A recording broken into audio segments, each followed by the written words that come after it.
there's always a component of grief, even if it's not just about a death or a loss. When we are making change in our life, there is some component of grief, of letting go, whether it's a part of ourselves, our identity, or just whatever it may be. Grief shows up.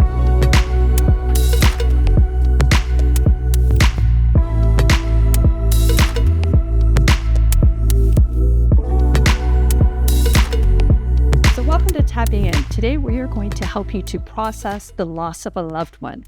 We have the beautiful Destiny Rael with us. She's a trauma-informed coach that's going to help you to release the pain and reconnect to self-love once again. I can't wait for you guys to meet her. Welcome, Destiny. Thank you so much for being here. Thank you so much for having me. And I love that beautiful introduction. So thank you. Thank you so much. So when someone is first going through the pain of grief, what's a tip or a place for them to start to kind of help them through this process? Yeah, so grief in general, right? It is a process. And I don't know that there is a one starting point that every single person, this is what you do, this, and start here and you'll end here. I think what I try to encourage people, and this is my own experience as well, is your grief is going to guide you. So when we tune into the pain, as painful as that is, but when we tune into that and we tune into ourselves, our grief will guide us forward. So if it's anger, if it's sadness, if it is, and a lot of times with grief, it's all at the same time. We might feel a sense of relief. We might sense a feeling of, ache and longing and all of those, the grief experience. And I really believe that it guide you forward. And so it's going to let you know. So I like to ask a question: what is my grief communicating? What is it letting me know right now? What does it need from me right now? Where do I feel it in my body?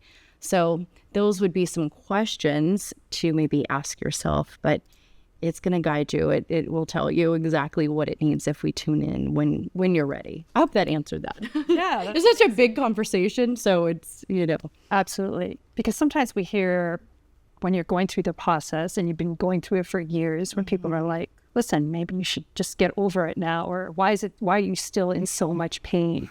Do you feel that come up a lot with clients? Oh yeah. Even as you just said that, I have my own response to that because, and just as a background, I got in this work because my brother passed away, and it brought me to my knees and it completely changed my life. So not only myself personally, but working with grief clients. And also I, do grief support groups. So I do groups, and the common denominator is this idea that they have to get over it. They have to move at a certain timeline or at a pace. And the idea of getting over, you don't get over grief. I think of it as, if you were to, or it sounds, if you have children, right? If you've given birth, okay. Yes. So if you give birth, you don't just say, okay, well, now you have the baby. I'm done. You're done. That's it. That now is a life-altering experience that is going to be a part of you forever, right? And comes with joy and pain and lessons and guidance and all of those things. Grief is similar in that, but it has a lot more weight. And so when you're in that grief process, it's not something you get over. It's something you carry, you move forward with. It's a part of your life now. And, what that looks like for you or me or all the different grievers that I work with is different, but then there's also an understanding. There's a collective common ground that we can, connect on. But the getting over it, yes, that is, yeah. That's so beautiful. Yeah. It feels so heartfelt because... Yeah, because you don't get over it. You move with it, and you take it forward with you. And I'm not only a walking testimony of that, but, people I work with, that you bring it a part of your life. And so, yeah, getting over it. And that's one thing I always say, don't tell people either, like, oh, you got to get over it, yeah. So... Now, this question might be kind of out there, but who knows? Sometimes we have mediums on the show that connect with deceased loved ones in your group sessions or just one-on-one. Do you ever have a client that maybe connects with a loved one on the other side and, they share their experience with you? Is that common? All the time. So I personally went to a medium after, and it was amazing, just so helpful. The work that I do with grievers, I help you process and work through your grief. And yeah, I'll just put it under the umbrella of like the spiritual connection, right? Because we experience grief in I call it like the human experience and the spiritual experience, right? So the human is processing the emotions, and just on earth, we're experiencing this heartache in the morning. The spiritual aspect is we want to maintain that connection. And what that looks like, it might be different. Some people feel further away from it. Sometimes they bring it closer through their spiritual connection.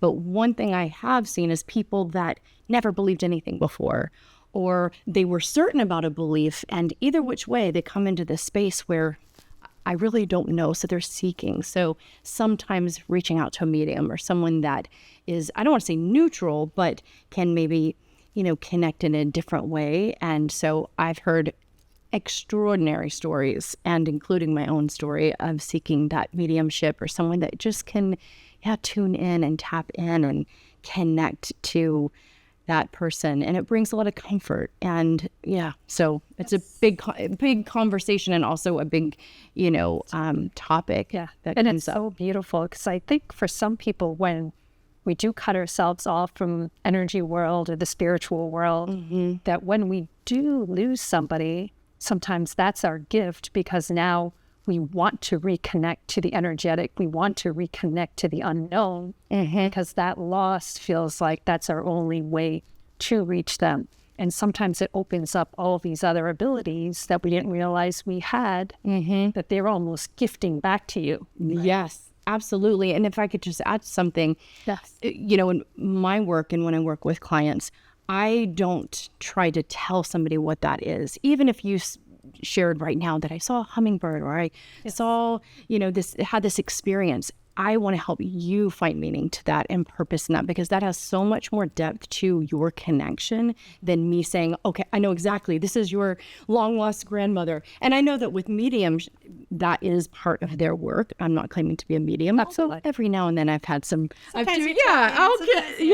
things have come through, but truly it's really helping you find that meaning and that purpose and that connection again. And that has so much, in my experience and working with clients, so much more power in them identifying, especially those that perhaps they felt more disconnected or didn't have any type of belief before. That's the best. Because there's something that it feels so extraordinary, and you can't deny it. And so it's beautiful to witness. What would you say to someone who feels really disconnected from themselves? Like the pain is too great, everything is numb, it's almost like I'm not even in my body.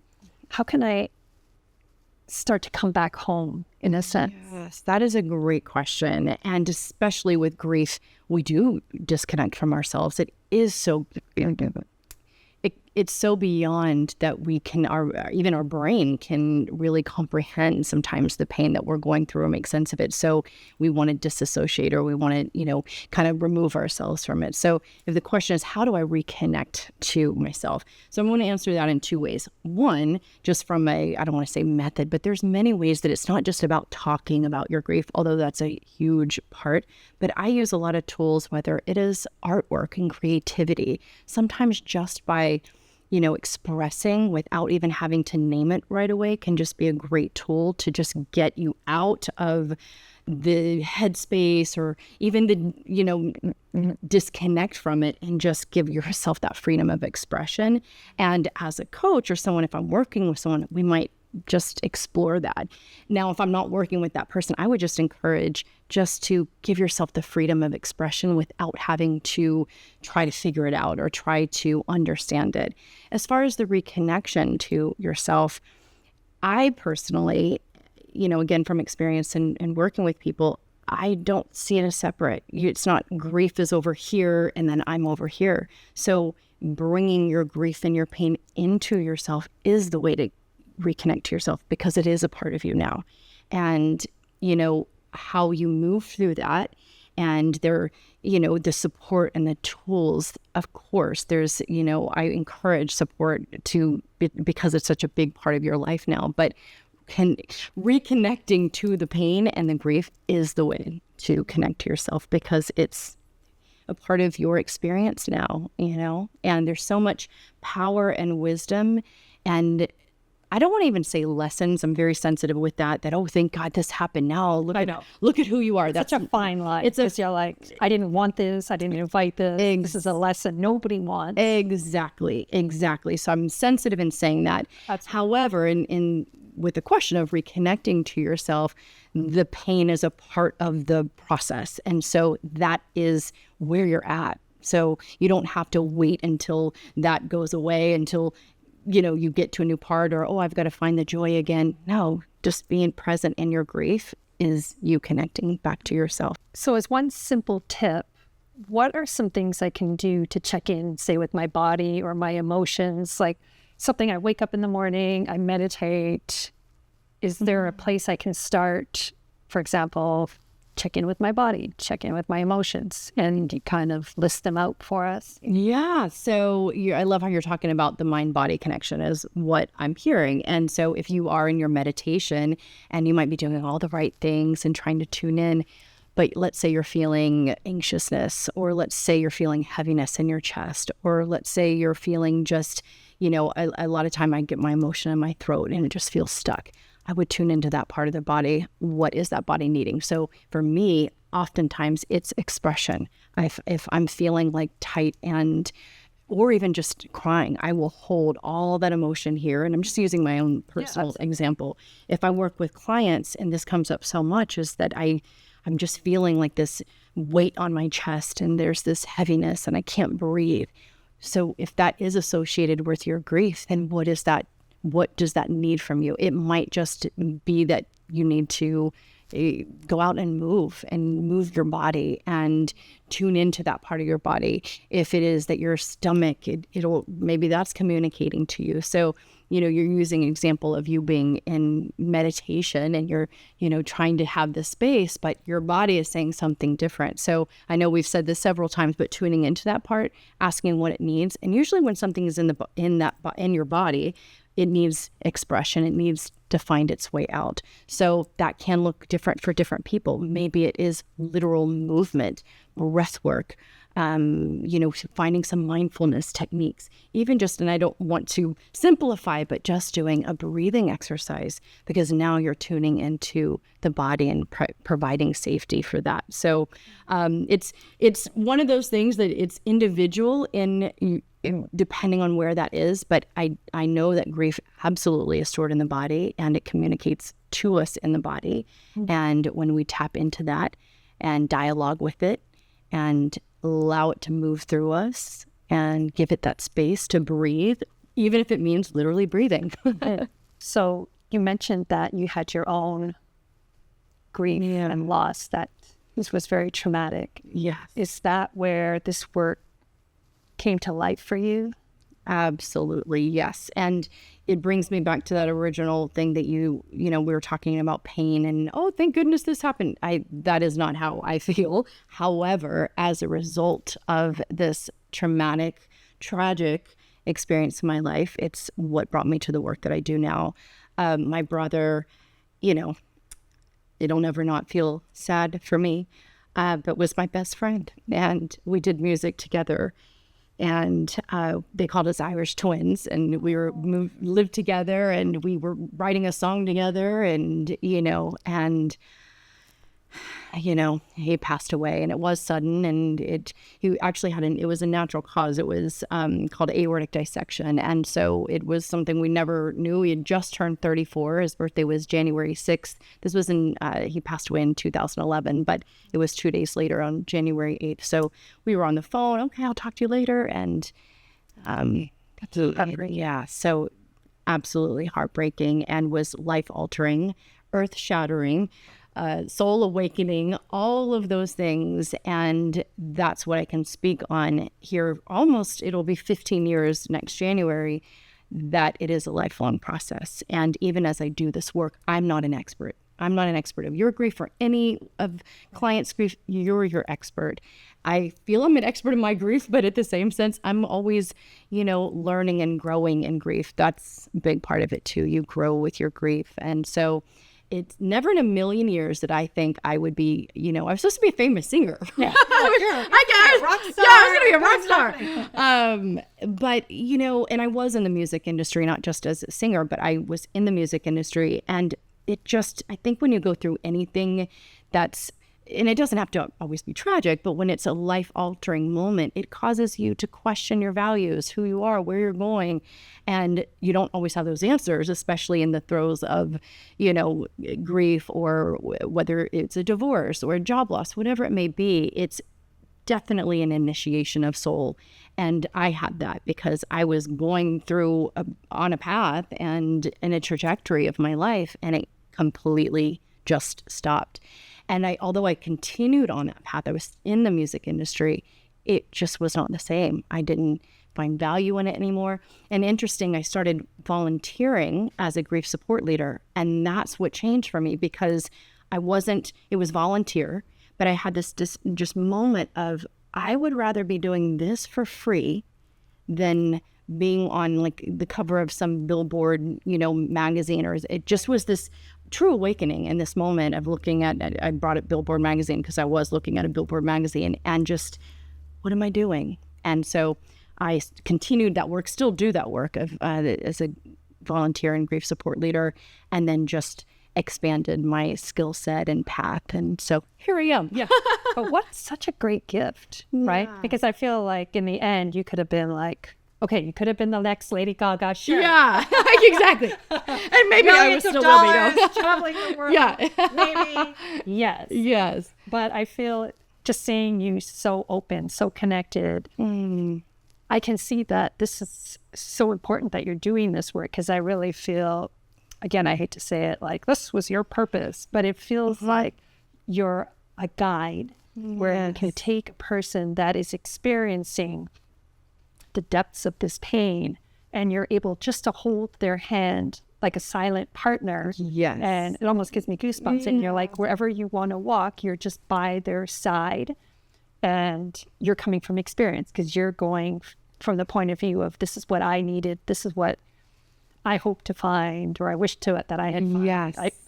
I wish I found, right? And yes. And just to touch on it, thank you for acknowledging that, because I always say that I'm along this with you. I might be handing you a Kleenex, high-fiving you, hugging you, just here with you, whatever it is, I'm alongside of you. And I think that in this work, it does feel like a purpose. My music was a dream, and it was something I was trying to achieve, and there's nothing wrong with that. We are motivated by that. And I support clients, I know we're focusing on grief, but I support clients in that aspect of their life as well. But I think that there's always a component of grief, even if it's not just about a death or a loss. When we are making change in our life, there is some component of grief, of letting go, whether it's a part of ourselves, our identity, or just whatever it may be. Grief shows up in so many ways of our life. Yeah. And so I think walking alongside of somebody in doing that, it's like, I always joke, I need a destiny in my life. We all need a destiny. But I think that getting back to the sense of purpose, people say, oh, this was your purpose.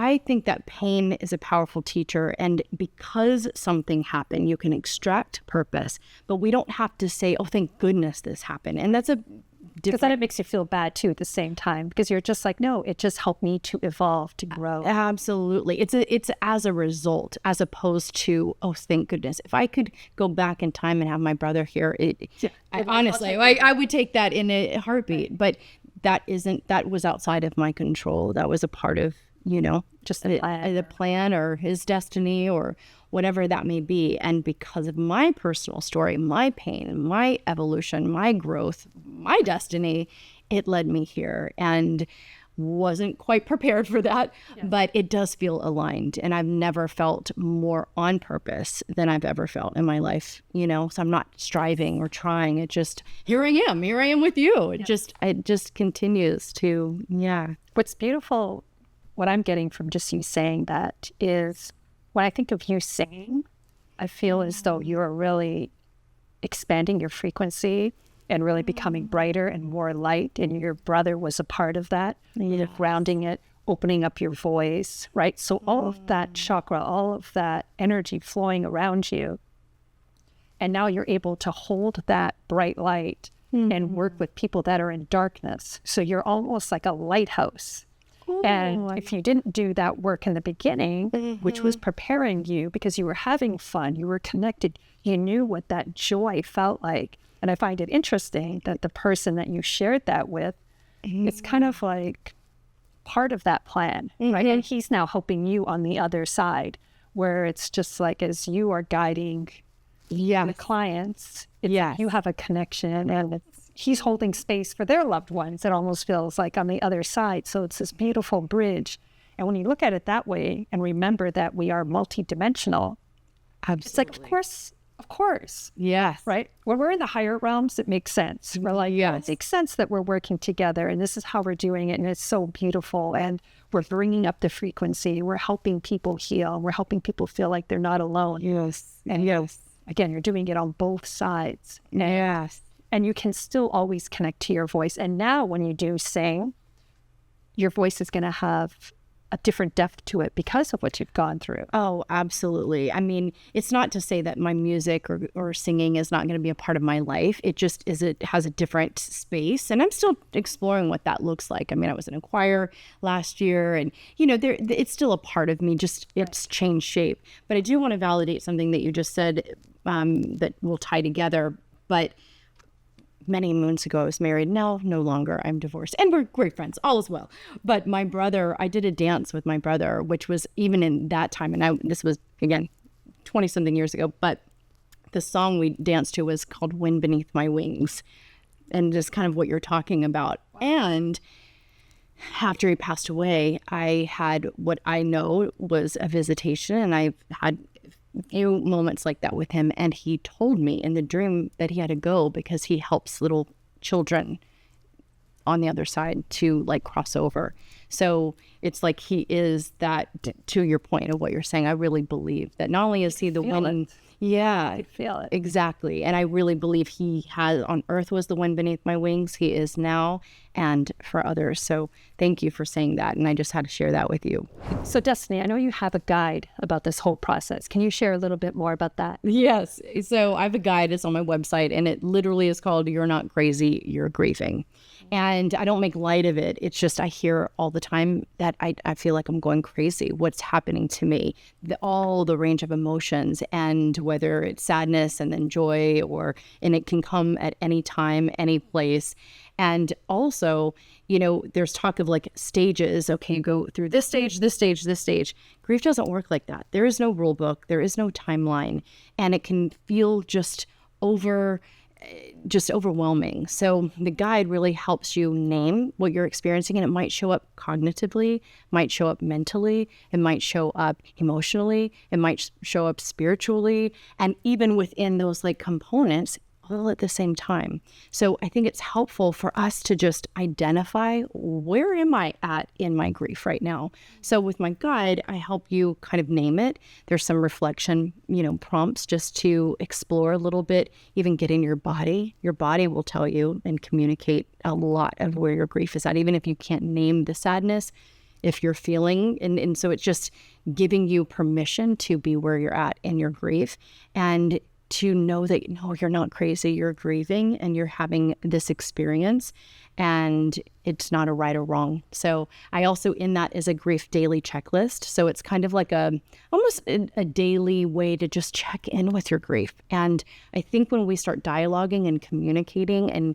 seeing your grief as a part of you, what do you want from me today? What's happening in me today? So in my checklist, there's, those prompts, there's some emojis that you can, like, I'm feeling sad. And what does my sadness need from me? What does it want? Maybe I just miss my person. How could you honor that person then? So it just helps maybe guide you a little bit in your grief and ground you in your grief.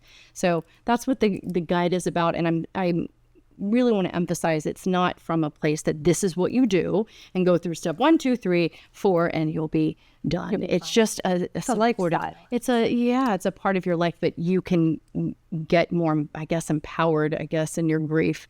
And also just know that, no, you're not crazy. You're grieving, and it's okay. And it takes time. And, what one experience for somebody, we talked earlier about like the spiritual connection. Somebody might need to find the meaning. Some people are just, I don't believe anything anymore, and that's okay. Or maybe they are, feeling really angry and mad, or the rage that comes, or, just feeling numb and disconnected. I don't feel anything. And just being able to identify and name that. So this guide, it helps you through that process. That's beautiful. Thank you so much for sharing all of this knowledge and this information. I see you brought this beautiful book with you. That we'll definitely put a link on our episode so people can get a copy of it to help them through the process. Yes. And just on that note, this is really a journal. So it is a guided journal, but it's set up where you get to choose your prompts when you need them. I'm all about you, like, you do you follow your own insight and wisdom and your grief. And there's so much wisdom and insight and, information that will come from that. And so, I love that's helpful. That's so important nowadays, right? Because yes, we can reach out and get help, but to know that everything is already inside of you. Yeah. The answers are inside of you. The connection is inside of you. And we have these tools around us to help us through the process. But know that I like to remind myself, you're already whole. You're already loved. This is all part of the growing, the expansion. Yes, exactly. And to your point, when we do identify where we're at, if we are feeling, if we're in more of the human experience and just in our feelings, or we can't feel anything at all, it will, if we tune into it, it might tell you what you need. Whereas maybe it is journaling, maybe it is, expressing through art, maybe it's a support group, maybe it's one-on-one, maybe it's a walk outside in nature, maybe it's getting tattoos. I never had tattoos before. My brothers are like, there might be ways that you can connect to that. That's where the tools can be of service. So I like to encourage to tune into your grief, and then let the support and the system to fall into place, versus just going out externally to try to find that. It is absolutely in you, and your grief will guide you, is always what I say.